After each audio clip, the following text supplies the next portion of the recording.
오늘 성경은 스가랴 3장입니다. 3장 1절부터 10절에 있는 말씀입니다.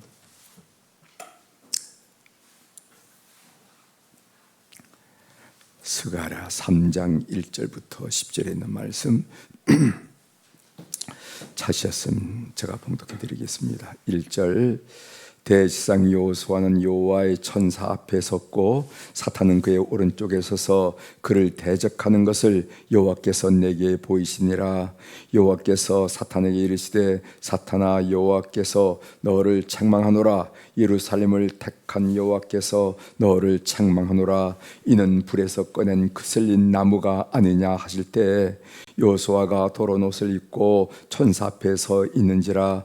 여호와께서 자기 앞에 선 자들에게 명령하사 그 도른 옷을 벗기라 하시고 또 여호수아에게 이르시되 내가 네 죄악을 제거하여 버렸으니 네게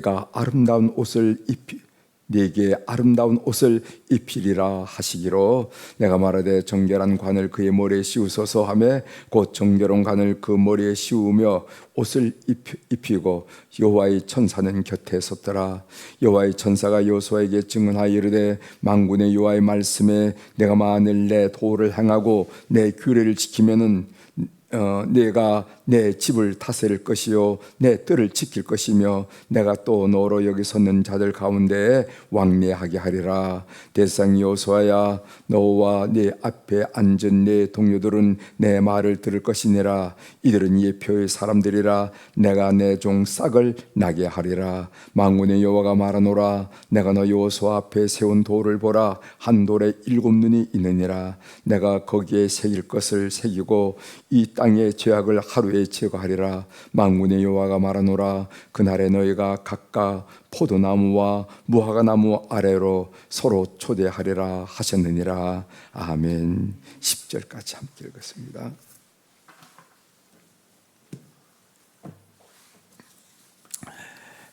오늘 우리가 읽은 스가랴 3장에 있는 말씀을 중심으로 왜 하나님은 영적 지도자의 권위를 회복하셨을까? 이런 제목으로 같이 주제로 좀 말씀을 나눌까 합니다. 여러분들이 혹시 들어보셨겠지만은 이 무슬림 사회에서는 명예살인이라 하는 것이 있어요.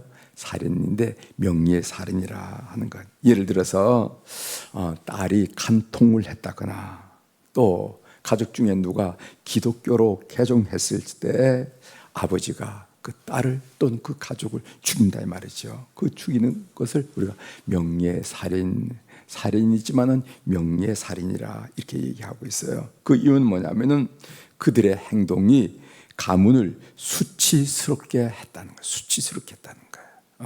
너의 행동이 우리 가문, 우리 집안을 수치스럽게 했다 해서 그 수치를 준 그 가족들을 죽이는 그런 일을 우리가 가끔씩 듣고 보기도 합니다. 이슬람권에서는 이 죄책감 의로움 패러다임보다도 수치심 명예 패러다임이 더 중요하게 작용하기 때문이라는 것이죠. 이렇게 명예살인이 가능한 이유는 뭐냐면은 죄책감 의로움 패러다임, 조금 더 좀 설명을 드리겠어요. 수치심 명예 패러다임이 더 중요하게 여기기 때문에 그렇다는 거죠. 동양권이 일반적으로 흐르는데 동양권에는요 수치심 명예 패러다임이 중요합니다. 예를 들어 본다면은 범죄 현장에 카메라를 들이대면은요 동양권 사람들은 제일 먼저 하는 행동이 얼굴을 가립니다. 옷을 벗어 얼굴을 가리고, 예를 들어서 도박, 무슨 이런 무슨 간통 현장 이렇게 하면은 사람들이 제일 먼저 하는 일이 얼굴을 가리는 거예요. 얼굴 나오는 걸 그건 수치심이라는 겁니다. 수치심. 반면 서양권에서는요 가슴을 가려요. 이건 죄책감이 작용하기 때문에 그런 거예요. 그 다르죠. 그냥 무의식적으로 하는 행동인데 누가 얼굴을 가리라고 얘기하지 않는데 무의식적으로 하는 행동인데 동양권 사람들은 얼굴이 드러나는 걸 수치를 못 이겨요. 왜 사람들이 무슨 이렇게 검찰에 가서 하다가 이렇게 극단적인 선택을 하는가? 여러 가지 극단 선택이 이유가 있겠지만 수치심 때문에 그렇습니다. 예. 애국 사람들이 그렇게 이렇게 신문당하다 그러는 거 우리는 거의 듣지 못해. 근데 한국 사람들은 자기 이름에 누를 끼치거나 자기 얼굴에 수침을 당할 때 견디지 못한다는 거죠. 그래서 그런 일을 하는데, 성경에 보면은 성경에 이 복음이 네 가지 패러다임으로 설명이 됩니다. 복음에 우리는 그냥 보통은 이 첫째 패러다임으로 이해하고 있지만은 그 첫째 패러다임이 뭐냐면은 죄책감, 의로움 패러다임이에요.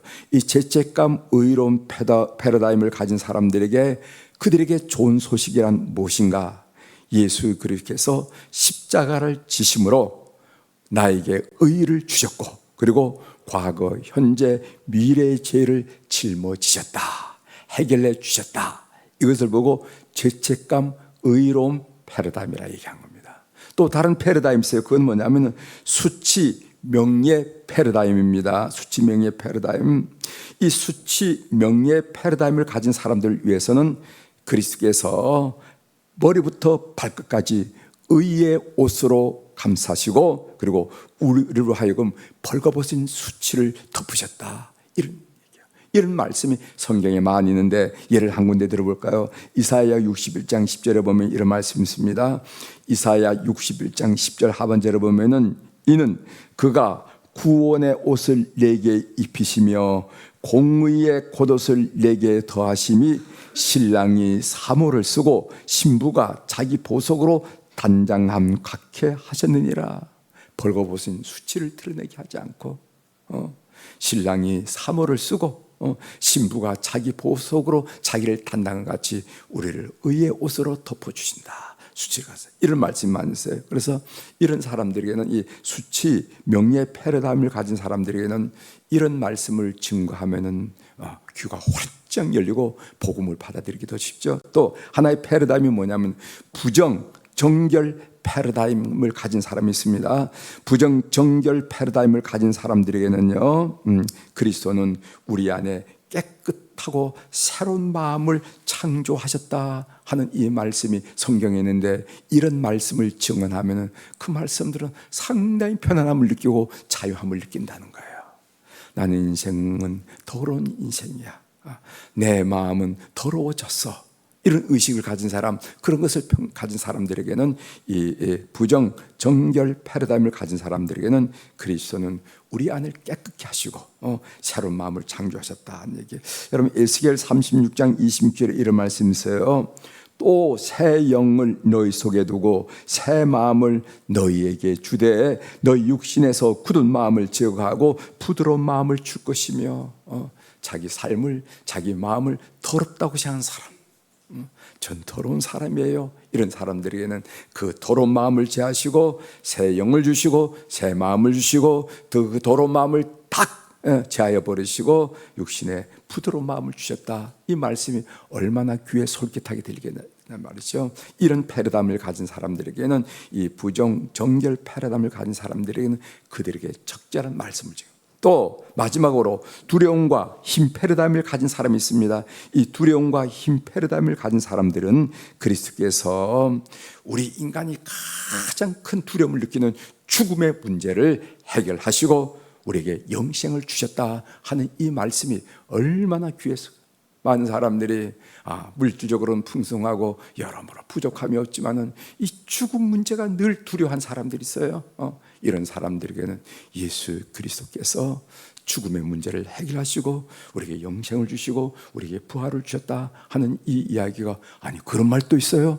아니 그런 얘기도 난 처음 들어본다고 하면 귀가 열린다는 거죠. 그래서 이 성경에는 이런 우리가 다 합해서 복음이라고 그러잖아요. 복음에는 이런 네 가지 패러다임이 있어서 이 복음이 구원의 메시지가 강력하게 영향을 주려면은 대상에 따라서 패러다임 선택을 잘 해야 됩니다. 본인은 죽음에 대해서는 별로 상관이 없는데 그런 이야기를 잔뜩 얘기하면은, 성경을 찾아서 얘기하면은 좋은 얘기긴 좋은 얘기지만 자기 마음에 크게 충격과 도전을 주지 못한다 이 말이죠. 그래서 그 대상에 따라서 페르사임을 선택해야 된다. 오늘 본문에서 우린 수치, 명예, 패러다임 하는 것을 보게 됩니다. 그래서 제가 이야기를 여러분들에게 해드렸습니다. 자, 한번 보겠습니다. 이 본문 내용을 여러분 보면은, 본문은 이 스가랴의 네 번째 환상이에요. 스가랴가 하룻밤을 자면서 8가지 환상을 보게 됩니다.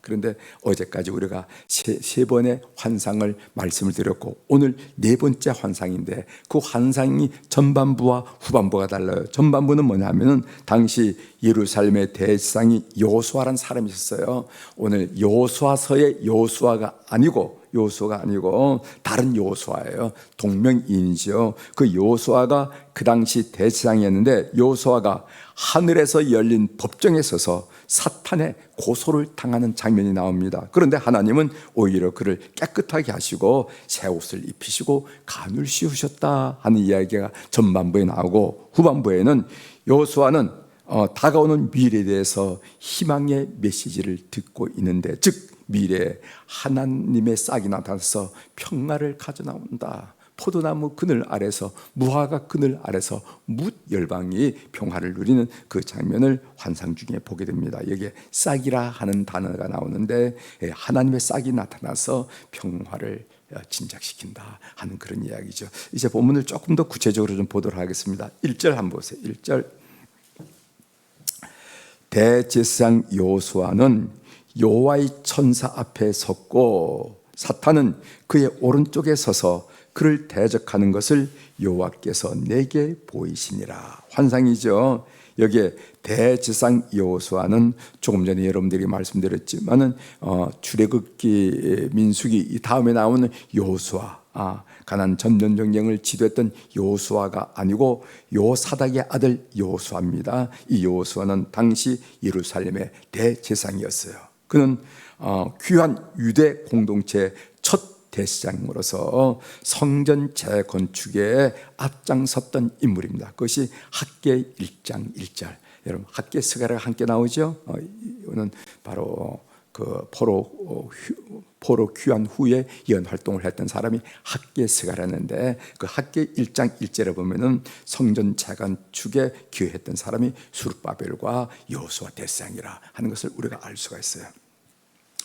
사탄은 그의 오른쪽에 서서 그를 대적하는 것, 이것은 천상 법정에서 사탄이 여호수아를 고소하는 장면이 나오죠. 자, 3절 보겠습니다. 여호수아가 더러운 옷을 입고 천사 앞에 서 있는지라. 여호수아가 천사 앞에 서 있는데 사탄의 고소를 받는 이 여호수아가 가만히 보니까 더러운 옷을 입었더라는 거예요. 대제사장이면 깨끗한 옷을 입어야 될 거 아닙니까? 그런데 더러운 옷을, 세모포간 더러운 옷을 입었더라. 이것은 수치와 명예 패러다임이 나온다는 것을 여러분 알게 되죠. 이 여호수아는 대상 한 사람도 지칭하지만은 유대 공동체 전체를 대표하기도 한다 이 말이죠. 그 귀환한 유대 공동체를 가만히 영적으로 살펴보니까 다 더러워졌어. 다 더러워진 존재. 그 모습을 환상 중에 이렇게 보여주는 것이죠. 4절입니다. 여호와께서 자기 앞에 선 자들에게 명령하사 그 더러운 옷을 벗게 하시니 또 여호수아에게 이르시되 내가 내 죄악을 제거하여 버렸으니 네게 아름다운 옷을 입히리라 하기로. 더러운 옷을 제하여 버리고 그 수치를 벗어버리고 아름다웠던 명예를 회복하는 그 내용이 나오는 거죠. 그 다음에 8절 보겠습니다. 8절. 대제사장 여호수아야, 너와 내 앞에 앉은 내 동료들은 내 말을 들을 것이니라. 이들은 여호와의 사람들이라. 내가 내 종 싹을 나게 하리라. 이렇게 말씀하시죠. 이제 이것은 후반부의 환상에서 보여지는 것인데, 미래 이스라엘의 회복과 희망을 상징하는 겁니다. 여러분 한번 우리가 상상을 해보시길 바랍니다. 포로로 귀환되어서 수르바벨을 중심으로 성전을 건축하려고 하는데, 집에서 가만히 안정된 생활을 하고 부를 축적해도 성전 건축이 어려울 텐데, 포로 귀환했던 사람들이 아무것도 가진 것 없이 뭐 지금처럼 뭐 은행 지도가 잘 돼 있는 것도 아니고 그냥 몸만 왔던 사람들이 어떻게 성전 건축을 해내겠습니까? 그러니까 거기는 폐허와 좌절과 낙심만이 있는 그 가운데 오늘 희망이 쏟아지는 거예요. 너희들 힘들지만 이것을 잘 극복하면은 회복이 되고 그리고 희망이 드러나리라 한 얘기를 하는 거죠. 여기에 내종 싹이라 하는 말이 나오는데 이 싹은 다윗의 혈통을 잇는 어떤 상징하는 것을 의미하고 그리고 이 메시아적 인물을 상징하는데 이게 다 다니엘서와 같이 이런 그런 묵시문학 형태이기 때문에 이 사람이 누구지? 이렇게 특별히 알려고 할 필요는 없다 한 말씀을 드립니다. 이런 것을 누가 자꾸만 이게 누굴까? 문성면일까? 뭐 누굴까? 뭐 이렇게 되면 이단이 된다 하는 거, 이게 묵시문학의 특징이라는 것을 여러분 아시길 바랍니다. 제가 본문을 읽으면서 5절의 말씀 한번 보세요. 내가 말하되 정결한 관을 그의 머리에 씌우소서 하매 곧 정결한 관을 그 머리에 씌우며 옷을 입히고 여호와의 천사는 곁에 섰더라. 이것은 대상 여호수아의 죄를 사하고 그의 권위를 회복시킨다라는 그런 의미잖아요. 그러면 왜 하나님은 영적 지도자의 권위를 회복시켰을까 하는 질문을 이 대목에 여러분들에게 드리는 것입니다. 왜 하나님은 영적 지도자의 권위를 회복시킬까? 천상에서 그 더러운 옷을 입고 서 있는 그 여호수아의 옷을 벗기고 새로운 아름다운 옷을 입히셨을까? 그것은 권위를 회복한다 하는 말인데 그랬을까? 그것은 공동체를 위해서 그렇다는 것입니다. 영적 지도자가 무너지면 공동체가 와야 되기 때문에, 유대 귀한 공동체가 와야 되기 때문에 하나님은 대상 여호수아를 아름다운 옷으로 입히시고 그 권위를 회복시켰다 하는 것을 알 수가 있습니다. 민수기 12장 1절에 보면은 여러분이 다 아는 말씀이 나와요. 모세가 구스 여자를 취하였더니 그 구스 여자를 취하였으므로 미리암과 아론이 모세를 비방하니라. 이렇게 한 말씀이 나와요. 모세가 구스 여자를 취한 것은 분명히 잘못된 것으로 여겨집니다. 따라서 미리암과 아론이 모세를 비방한 것은 어떤 면에서 합당한 일이라고 생각해요. 모세는 이미 시보라는 여인이 있었는데 어떤 연유인지 모르지만 그 이유는 설명하지 않지만 구스 이디오피아 여인을 취했다는 거예요. 이 문제를 가지고 그의 누이 된 미리암과 형이 된 아론이 문제를 제기했다는 거죠. 미리암과 아론이 모세를 비방하니라. 그러나 하나님은 미리암을 쳐서 나병이 들게 했어요. 그 이야기가 민수기 12장 10절에 나옵니다. 구름이 장막 위에서 떠나갔고 미리암은 나병이 걸려 눈과 같으라 이렇게 돼 있어요. 그 이유가 뭐냐? 모세가 무너지면은 모세의 행동이 바르다는 얘기가 아니고, 모세의 행동이 비판받아 마땅하다는 그런 얘기가 아니고, 모세가 무너지면은 이스라엘 출애굽 공동체가 무너지기 때문에 모세의 권위를 보존하려고 하는 하나님의 의도를 우리가 볼 수 있다는 것입니다.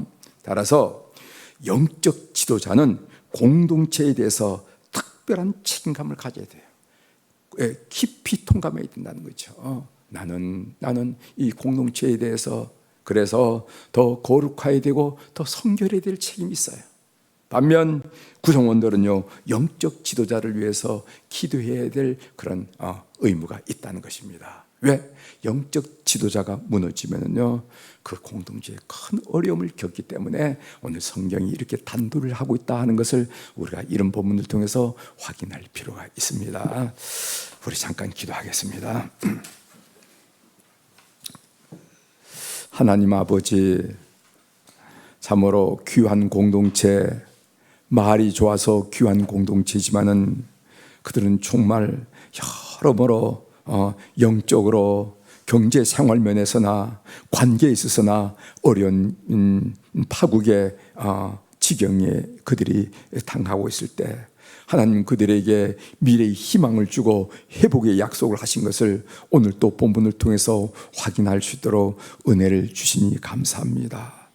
하나님, 우리가 본문을 묵상하는 가운데 그 당시 대지상이었던 여호수아의 그 거칠고 더러운 옷을 벗기시고 아름다운 옷을 입히셨는데 하나님께서 왜 대상의 권위를 이렇게 높여주실까 하는 내용을 함께 묵상할 수 있도록 도와주셔서 감사합니다. 그것은 대상 여호수아가 탁월하거나 깨끗하거나 위대하기 때문이 아니라 그가 무너지면은 귀한 공동체에 그 공동체가 와야 될 가능성이 있기 때문에 하나님은 그를 보호하고 그의 권위를 회복시켰다는 것을 우리들이 알면서, 우리가 참으로 영적 지도자들은 이 공동체에 대한 책임을 가지고 책임을 통감하면서 더 의롭고 더 거룩하고 그 영성이 맑아야 될 것을 본문을 통해서 세계하시오니 감사드립니다. 그리고 구성원들은 공동체의 영적 지도자를 위해서 기도할 것을 촉구한다는 것을 다시 한번 깨닫게 하시오니 감사를 드립니다. 하나님, 우리 모든 교회 공동체들이 그런 일들을 잘 감당하는 우리의 공동체가 될 수 있도록 은총을 베풀어 주옵소서. 오늘 또 우리 사랑 교우들이 귀한 물질을 주님 앞에 올려드리게 하시오니 감사를 드립니다.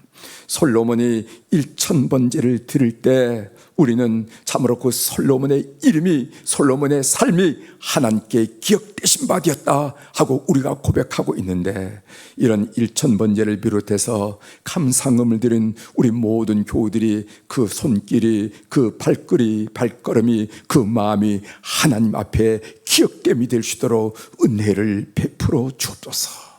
무슨 용거로, 무슨 이유로 이렇게 헌금을 감당하면서 새벽을 찾는지 주님께서 새롭게 이해하고 새롭게 생각하는 그런 역사가 있는 물질이 될 수 있도록 주께서 은총을 베풀어 주옵소서.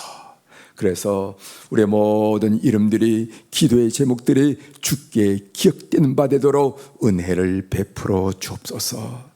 하나님, 오늘 목요일 날 특별히 우리나라와 이 사회를 위해서 우리 온 교우들이 기도하게 하시오니 감사를 드립니다. 하나님, 횡행하는 분열의 영과 거짓의 영과 음란의 영을 주께서 묶어주시고 오늘 이 땅에 새롭고 새로운 성령의 거룩한 바람이 불어오게 도와주시옵소서. 그래서 그 거룩한 바람이 심령 속에 거룩함을, 가정 속에 거룩함을, 이 사회 구석구석에 거룩함을 드러낼 수 있도록 은혜를 베풀어 주옵소서. 왕 중에 왕이신 우리 주 예수 그리스도의 다스림을 받는 복음의 푸른 계절이 이 땅에 오게 도와주셔서 이 땅에 거처하는 모든 사람이 남녀노소 할 것 없이 살만한 땅으로 여기고, 그리고 행복을 구가하고 하나님께 영광 돌리는 그런 땅을 기대하면서 기도하게 도와 주옵소서. 그래서 우리의 아들과 딸들이, 우리의 손자 손녀들이 이 땅에서 마음껏 그 삶을 구감으로 말미암아 온 열방이 부러워하고 존경하는 그런 삼천리 반도 금수강산이 될 수 있도록 주님 역사하여 주시옵소서. 하나님, 우리가 12달 동안 12달 중에서 10월을 상달로 여기면서 우리가 은혜를 생활할 수 있도록 도와주시오니 감사합니다. 특별히 올해는 장기 결석자들을 위해서 기도하고 있습니다. 하나님, 이 기도 위에 주님이 함께 하셔서 처음에는 무덤덤하다가도 그 이름이 되풀이 되고 되뇌어질 때 우리 가슴 속에 측은한 마음, 안타까운 마음, 국률의 마음, 불쌍의 마음이 솟구치면서 주님의 마음을 닮아가는, 주님의 마음을 닮아가는 우리 마음을 발견할 수 있도록 도와주시고, 그때 강력하게 성령께서 감동하는 순간이라는 사실을 알고 기도함으로 말미암아 문 영혼들을 동무들에게 놀란 역사가 일어나게 도와 주시옵소서. 잠든 영혼을 깨우고 병든 영혼을 치유하고 그리고 죽은 영혼을 살린 일이 이 교회 공동체 속에서 일어나도록 은총을 베풀어 주옵소서. 그래서 교회학교, 청년부, 청장년부, 장년부에 이르까지 영혼 구령에 대한 뜨거운 마음이 솟구치는 공동체가 되도록 은총을 베풀어 주옵소서. 오늘 또 하늘의 주권과 땅의 주권을 가진 우리 주님의 권세에 있는 이름, 그 능력의 이름으로 이 새벽에 선포합니다. 내 영혼이 잘된 같이 범사가 잘되고 강건한 축복을 어제와 같이 오늘 또 누리며 감사하며 고백하는 한 날 되도록 역사하여 주시옵소서. 만남마다 함께 하시고 손길마다 함께 하시고 걸음마다 주님 동행하여 주시옵소서. 감사드리며 예수님의 이름으로 기도 올려옵나이다. 아멘. 하늘에 계신 우리 아버지시여, 이름이 거룩히 여김을 받으시오며 나라가 임하시오며 뜻이 하늘에서 이루어진 것 같이 땅에서도 이루어지이다. 오늘 우리에게 일용할 양식을 주시옵고 우리가 우리에게 죄 지은 자를 사하여 준 것 같이 우리 죄를 사하여 주시옵고 우리를 시험에 들게 하지 마시옵고 다만 악에서 구하시옵소서. 나라와 세와 영광이 아버지께 영원히 있사옵나이다. 아멘.